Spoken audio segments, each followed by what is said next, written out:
반갑습니다. 붓다의 복과 지혜입니다. 오늘 우리는 부처님의 가르침 속에 담긴 연기의 진리 사막과 사념처, 수행의 실천적 지혜를 통해 우리 삶을 깊이 돌아보고자 합니다. 모든 것은 서로 연결되어 있으며 나와 세상이 따로 존재하지 않는다는 연기의 법을 깨닫는 순간 우리는 진정한 조화와 화합의 삶을 살아갈 수 있습니다. 부처님께서 보여주신 계율을 따르고 마음을 집중하며 지혜를 통해 사물의 본질을 꿰뚫어 보는 수행은 우리 모두를 깨달음의 길로 이끌어줍니다. 특히 몸과 마음을 관찰하고 실천하는 삶은 단순한 말이나 형식이 아니라 행동으로 옮겨야 하는 가르침임을 잊지 말아야 하겠습니다. 오늘의 시간이 여러분의 마음에 울림을 주고 연기의 진리를 실천하며 더욱 풍요롭고 조화로운 삶을 살아가는데 도움이 되길 바랍니다. 자, 그럼 연기란 모든 사물이 서로 연결되어 일어난다. 그 여정을 함께 해볼까요? 어느 마을에 한 목동이 있었습니다. 그는 마을의 소를 돌보며 살아갔습니다. 하루는 스님이 그의 일터를 지나가다가 목동이 소를 돌보는 모습을 보게 되었습니다.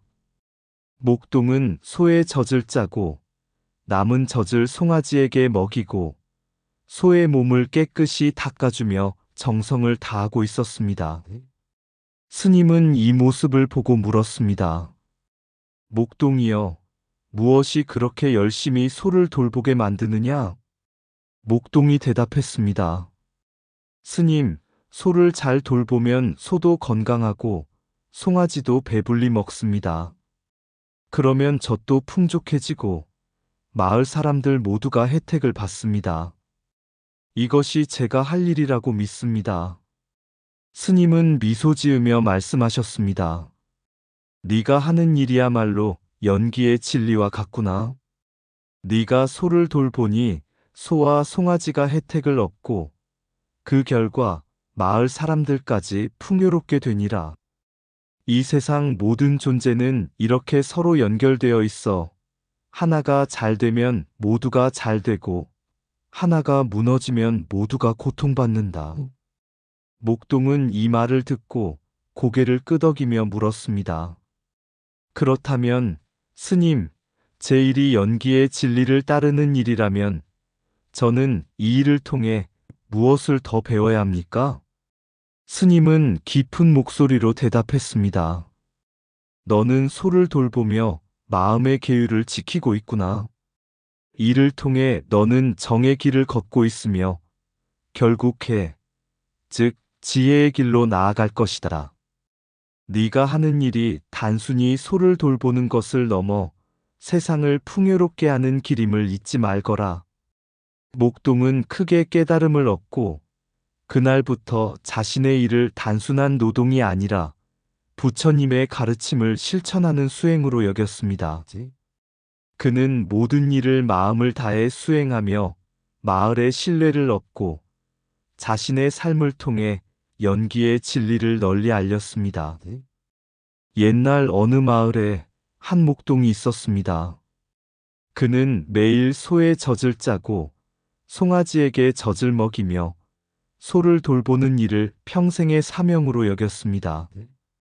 하루는 그가 젖을 짜는 모습을 스님이 지켜보았습니다. 스님은 목동에게 물었습니다.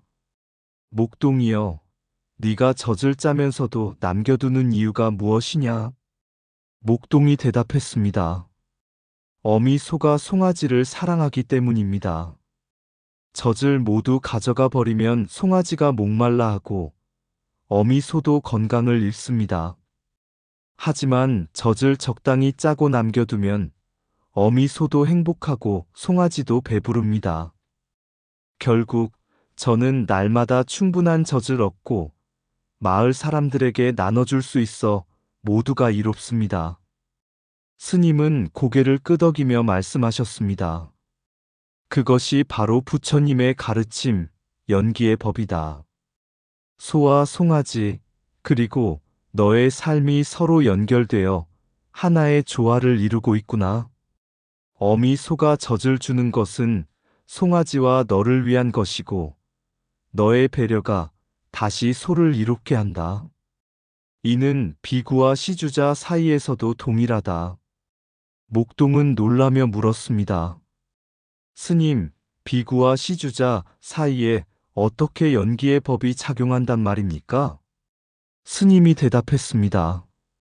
비구는 시주자가 준 공양으로 수행하고 지혜를 얻어 중생을 이롭게 한다.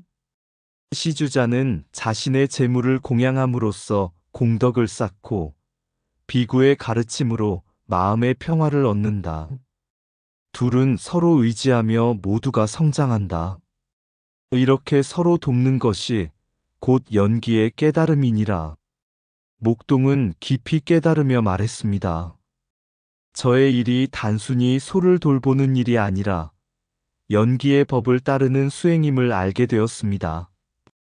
이제 저는 소를 더욱 사랑과 감사의 마음으로 돌보겠습니다. 스님은 미소 지으며 덧붙였습니다. 연기의 깨달음은 작은 일에서 시작된다. 네가 소와 송아지를 돌보며 나누는 이 조화로운 마음이야말로 세상을 이롭게 하는 첫걸음이다. 기억하라. 모든 존재는 서로 연결되어 있음을. 나의 행복은 너의 행복 속에서 완성되며 너의 고통은 나의 고통 속에 스며든다. 모든 것은 서로 의지하며 존재하니 하나를 돌보는 것은 모두를 이롭게 하는 길이다. 송아지가 배부를 때 어미 소가 기뻐하듯 나눔은 스스로를 풍요롭게 한다. 작은 친절이 큰 조화를 이루고 작은 배려가 세상을 밝힌다. 연기란 홀로 존재하는 것은 없음을 아는 지혜이자 나와 너를 연결하는 진리이다. 모든 것이 서로 얽혀 있으니 네가 얻은 것은 곧 내가 얻은 것이며 내가 잃은 것은 곧 내가 잃은 것이다. 비구는 시주자의 공양으로 수행을 이루고 시주자는 비구의 수행으로 평화를 얻는다. 서로가 서로의 스승이 된다. 자연 속에서 연기의 법을 배우라. 나무는 뿌리와 햇빛이 없이는 자랄 수 없고 새는 공기가 없이는 날 수 없다. 탐욕은 연기의 흐름을 거스르고 나눔은 연기의 조화를 따라간다. 연기의 깨달음은 하나를 보되 전체를 보고 전체를 보되 하나를 아는 것이다. 소와 송아지의 조화처럼 우리의 삶도 서로를 위해 존재하며 서로를 통해 완성된다. 어떤 존재도 홀로 완전하지 않다. 모든 것은 다른 존재를 통해 자신의 자리를 찾는다. 네가 세상을 대하는 태도가 곧 세상이 너를 대하는 방식이 된다. 연기는 그저 바라보는 거울이다. 연기의 법을 깨달으면 나의 이익과 남의 이익이 둘이 아님을 알게 된다.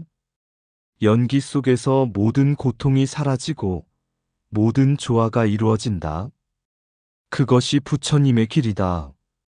옛날 어느 마을에 수행을 시작한 젊은 남자 아난다가 있었다. 그는 마음의 번뇌를 제거하고 진리를 깨달아 평화로운 삶을 살고 싶다는 열망으로 산속 암자에서 수행에 전념하기로 했다. 그러나 수행은 생각만큼 쉽지 않았다. 첫째 날, 그는 계를 실천하려 노력했다. 내 삶을 해치지 않는 방식으로 살아야 한다는 스스로의 다짐에 따라 살생, 도둑질, 거짓말, 술을 끊었다. 그러나 어느 날 밭을 갈던 중 실수로 벌레를 죽이게 되었고 그는 깊은 자책에 빠졌다. 암자의 스승은 그를 위로하며 말했다. 계란 완벽해지는 것이 아니라 바른 길로 향하는 노력을 뜻한다. 중요한 것은 실수를 교훈 삼아 앞으로 나아가는 것이다.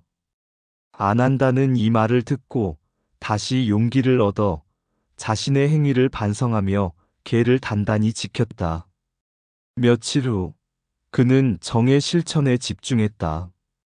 안 한다는 명상 중 마음이 산란해져 어린 시절의 기억과 걱정들에 휘둘렸다.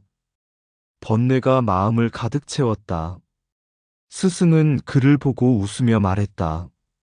사념처 수행을 통해 마음을 고요하게 하는 법을 배우도록 하여라. 먼저 몸의 호흡을 관찰해라. 숨이 들어오고 나가는 것을 그저 바라보면 번뇌가 잦아들 것이다. 안 한다는 스승의 말을 따라 호흡에 집중했다. 그의 마음은 점점 차분해졌고 외부의 소음과 내면의 불안도 사라졌다. 마침내 안 한다는 해를 배우기 시작했다. 그는 스승에게 물었다. 스승님, 모든 것이 변한다는 무상의 진리를 깨달았다고 하지만 여전히 고통에서 벗어나기가 어렵습니다. 무엇이 부족한 것입니까? 스승은 그를 숲속으로 데리고 갔다. 나뭇가지에 매달린 꽃잎을 가리키며 말했다. 이 꽃잎은 시간이 지나면 떨어질 것이다. 그러나 떨어지는 것이 끝이 아니라 다시 땅으로 돌아가 새로운 생명을 낳는 것이다. 사물을 있는 그대로 보고 그것의 변화를 자연스러운 순환으로 받아들이는 것이 진정한 해의 지혜다. 안 한다는 이 말을 듣고 모든 고통과 행복이 연기법 속에서 서로 의존하고 변화하는 것을 깨달았다. 사념처 수행 몸, 느낌, 마음, 법. 안 한다는 사념처 수행을 통해 자신을 깊이 관찰하기 시작했다. 몸의 관찰 그는 걸음걸이와 움직임, 호흡을 주의 깊게 살피며 자신의 몸이 자연의 일부임을 깨달았다. 몸은 단순히 도구일 뿐이라는 자각 속에서 집착을 내려놓았다. 느낌의 관찰 기쁨과 슬픔의 감정이 떠오를 때 그것에 휘둘리지 않고 그저 바라보았다. 감정은 지나가는 구름처럼 잠시 머물다 사라질 뿐임을 알았다. 마음의 관찰 번뇌가 생길 때 그것을 억누르려 하지 않고 자연스럽게 흘러가게 했다. 마음이 고요해지자 내면의 평화가 찾아왔다. 법의 관찰 연기법을 깊이 이해하며 모든 존재가 서로 연결되어 있음을 체험했다. 깨달음의 순간, 수행을 계속한 지 몇 해가 흐른 어느 날, 안 한다는 깨달음을 얻었다. 그는 마을 사람들에게 말했다. 사막과 사념처는 단순한 가르침이 아니라 우리의 삶을 바꾸는 길이다. 개는 올바른 삶의 뿌리가 되고 정은 마음의 고요한 줄기가 되며 해는 지혜의 열매를 맺는다. 모든 것이 서로 연결되어 있으니 자신을 돌보는 것이 곧 세상을 돌보는 일이다. 마을 사람들은 아난다의 이야기에 감명을 받고 자신들의 삶에서도 사막과 사념처의 가르침을 실천하기로 다짐했다. 개는 삶의 뿌리요, 정은 마음의 줄기이며 해는 깨달음의 열매이다. 몸은 도구일 뿐 집착이 아닌 자각으로 다스릴 때 자유가 찾아온다. 느낌은 구름과 같아 머물렀다 흩어진다. 그것을 붙잡지 않음이 평화의 시작이다. 마음은 거울과 같아 번뇌를 관찰할 때 고요와 명료함이 드러난다. 법은 연기의 고리로 이어져 있다. 하나를 알면 만물이 연결됨을 깨닫는다. 계율은 삶을 바로 세우는 첫걸음이다. 올바른 길이 곧 깨달음의 길이다. 호흡을 관찰하라. 숨이 들어오고 나가는 그 순간 생명의 진리를 만날 것이다. 감정은 손에 쥔 물처럼 흘러가게 하라. 억지로 막으려 하면 더 크게 넘친다. 변화를 거부하지 말라. 무상함 속에 진정한 평온이 깃들어 있다. 몸, 느낌, 마음, 법의 관찰은 고통의 씨앗을 지혜의 꽃으로 바꾼다. 행동은 마음의 그림자와 같아 바른 마음이 바른 삶을 만든다. 고요한 마음은 흔들리는 세상 속에서도 중심을 잡는 배와 같다. 지혜는 멀리 있는 것이 아니다. 지금 이 순간의 관찰이 곧 해의 시작이다. 삶은 연기의 춤이다. 모든 것은 서로 의지하며 존재한다. 사막의 길을 걷는 자는 번뇌의 어둠을 밝히는 빛을 품는다. 옛날 한 부자가 마을 중앙에 큰 연못을 만들고 사람들에게 물을 자유롭게 쓰도록 허락했습니다. 그는 매일 사람들에게 다른 일을 돕는 것이야말로 삶의 가장 큰 기쁨이다라고 설파했지만 정작 자신은 연못에 물이 고갈될까봐 항상 불안해하며 사람들의 사용량을 제한했습니다. 어느 날 마을을 지나가던 한 스님이 연못 옆에서 멈춰 섰습니다. 그는 부자의 말을 듣고 미소를 지으며 말했습니다. 참으로 좋은 말씀이십니다. 그러나 말의 씨앗은 행동이라는 물을 맞아야만 자랍니다. 그렇지 않으면 꽃을 피우지 못합니다. 부자는 스님의 말뜻을 이해하지 못하고 물었습니다. 스님, 저는 이미 큰 연못을 만들어 사람들에게 나눴습니다. 더 무엇을 해야 합니까? 스님은 연못에서 물 한 바가지를 떠올리며 말했습니다. 이 물은 사람들에게 생명을 줍니다. 그러나 당신의 마음이 부족과 걱정으로 가득 차 있다면 이 물은 이미 당신에게 무거운 짐이 되었습니다. 진정한 보시는 두려움을 내려놓고 필요한 만큼의 물을 기쁘게 나누는 것입니다. 그날 이후 부자는 자신의 두려움을 내려놓고 연못의 물을 조건 없이 나누었습니다. 마을 사람들은 그의 진심을 느끼고 연못을 돌보며 물을 낭비하지 않게 되었습니다. 연못의 물은 늘 풍성하게 차 있었고 부자의 얼굴에는 처음으로 편안한 미소가 떠올랐습니다. 스님은 이를 보고 말했습니다. 계율은 우리가 올바른 길을 지키게 하고 보시는 마음과 행동을 조화롭게 합니다. 몸과 마음을 관찰하며 걱정을 내려놓을 때 당신은 이미 깨달음의 길 위에 있습니다. 계율과 윤리적 삶은 우리의 말에 진정성을 더하며 보시와 실천은 마음의 평화를 가져옵니다. 말은 씨앗이고 행동은 물입니다. 둘이 함께해야 지혜의 꽃이 핍니다. 보시는 손에서 나오는 것이 아니라 진심에서 나오는 것입니다. 두려움을 내려놓을 때 비로소 나눔은 기쁨이 됩니다. 계율은 마음을 다스리고 행동을 바르게 하여 깨달음으로 이끕니다. 말은 무게가 없습니다. 그러나 행동이 더해질 때 비로소 진실의 무게를 갖습니다. 무엇을 얻기 위해 주는 것이 아니라 나눔 자체에서 충만함을 찾으십시오. 몸을 관찰하여 고요를 배우고 마음을 관찰하여 진리를 깨달으라. 마음을 가꾸는 이는 두려움에서 벗어나고 행동을 정화하는 이는 사랑을 만납니다.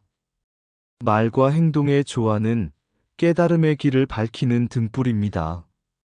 탐욕을 버리고 나눔을 실천할 때 당신은 이미 부처님의 길을 걷고 있습니다. 행동 없는 말은 빈 그릇이요. 진심 없는 행동은 방향을 잃은 배와 같습니다. 계율은 우리의 발걸음을 올바른 길로 이끄는 다리입니다. 마음을 비우고 행동을 다스릴 때 당신은 연기의 진리를 이해하게 됩니다. 나눔은 부유한 이의 특권이 아니라 모든 이의 깨달음의 도구입니다. 보시를 실천할 때 당신은 받는 이와 주는 이를 함께 풍요롭게 만듭니다. 어느 날 한 스님이 산길을 걷다 한 농부를 만났습니다. 농부는 무거운 짐을 지고 있었고 땀을 뻘뻘 흘리며 힘겹게 걸어가고 있었습니다. 스님은 그에게 다가가 물었습니다. 이렇게 힘든 일을 하시니 무슨 보람이 있습니까? 농부는 한숨을 쉬며 말했습니다. 스님, 저는 날마다 이 짐을 지고 삽니다. 가족들을 먹여 살리고 싶어 열심히 일하지만 가끔은 왜 이렇게 살아야 하는지 모르겠습니다. 스님은 미소를 지으며 대답했습니다. 그 짐이 단지 너머에 있는 사람들을 위한 것이라면 그것은 짐이 아니라 공덕입니다. 하지만 짐을 지고도 마음에 불만이 있다면 그것은 진정한 보시가 아닙니다. 그러고 나서 스님은 자리에 앉아 농부에게 이야기 하나를 들려주었습니다. 부처님께서 제자들에게 항상 말씀하셨습니다. 계율을 지켜라. 올바르게 살라. 정성을 다해 수행하며 보시와 사랑을 실천하라. 이는 단순히 남을 위한 것이 아닙니다. 계율은 자신을 보호하는 방패이고 보시는 마음의 욕심을 내려놓는 연습입니다. 결국 말과 행동이 조화를 이룰 때 그 사람의 삶은 더 이상 짐이 아니라 축복이 됩니다. 농부는 고개를 끄덕이며 물었습니다. 그러면 저는 어떻게 해야 제 삶을 축복으로 바꿀 수 있습니까? 스님은 미소를 지으며 말했습니다. 지금처럼 일하되 마음속으로 감사와 기쁨을 키우십시오. 그 짐을 지며 가족을 위한 사랑과 나눔의 마음을 간직하십시오. 그리고 행동으로 보여주십시오. 말과 행동이 하나가 될 때 당신은 이미 부처님 가르침을 따르고 있는 것입니다. 농부는 스님의 말을 듣고 마음이 환해졌습니다. 짐을 다시 짊어지며 그는 더 이상 그것이 무겁게 느껴지지 않았습니다. 그의 발걸음은 가벼웠고 그의 마음은 가득 찼습니다. 부처님은 이렇게 말씀하셨습니다. 작은 보시도 큰 깨달음의 씨앗이 되며 올바른 행동은 모든 이에게 빛을 가져옵니다. 말과 행동이 조화를 이룰 때 그곳에 진리가 피어납니다. 말과 행동 하나 되어 부처님의 길을 따르며 가리라. 말은 바람처럼 흩어지고 행동은 땅에 깊이 뿌리 내린다. 내 입에서 나온 말 한마디, 그 마음의 깊이를 헤아리며 다른 이를 아프게 하지 않도록 사랑의 말을 나누리라. 내 손길에서 나오는 행동, 그 마음을 실천하는 길이기에 타인을 위해 나누는 작은 기쁨, 그것이 바로 보시라. 몸은 일하며 마음은 고요하게 세상의 번뇌를 내려놓고 진리의 빛을 품으며 깨달음을 향해 나아가리. 말로는 평화의 씨앗을 뿌리고 행동으로는 사랑을 키우며 우리 삶 속에 조화와 균형을 이루어 부처님의 가르침을 실천하리라. 어둠 속에서도 빛을 찾고 갈 길 잃은 자들에게 길을 보이며 말과 행동의 조화 속에 진리의 길을 걸어가리라.